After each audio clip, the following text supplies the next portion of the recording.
Good morning. How are you? It's Sunday. And again, we're in our cathedral of trees and light, and it's a beautiful day out.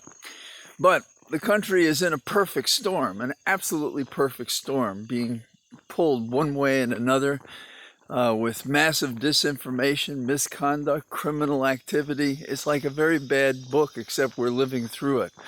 Joyce had this thing that he was living in a nightmare from which he could not awake.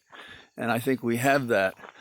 But it's almost a calculation by the politically corrupt to make it so painful, the public discussion, that they discourage people from participation, understandable, and up to and including voting. Anyone who listened to any portion of the discussion in the House yesterday on what to do about the mail-in ballots and the Postal Service probably was sick at heart, had a certain dread, as any normal human person would. What kind of people could make the arguments the Republicans were making? How did the Republican Party become like this, in which they represent this sliver of immovable, intolerable persons who have a view of America which is racist and antagonistic and hateful? Interesting talk for a Sunday walk, isn't it? But it is true. It exists. And, the notion that we can all get along apparently is not true.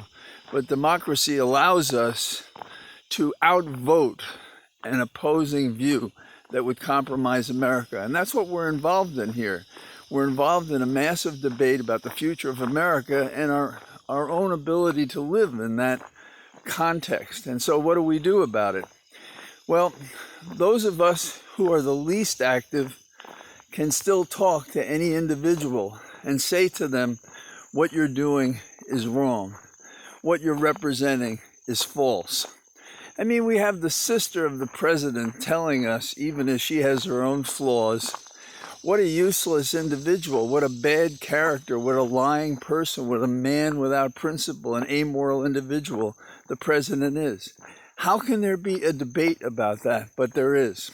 So on Sunday, I leave you with this thought, that Congress, as it's fighting the issue, is exercising its First Amendment right to inform America without having the muscle, the ability, the coercion to make it work.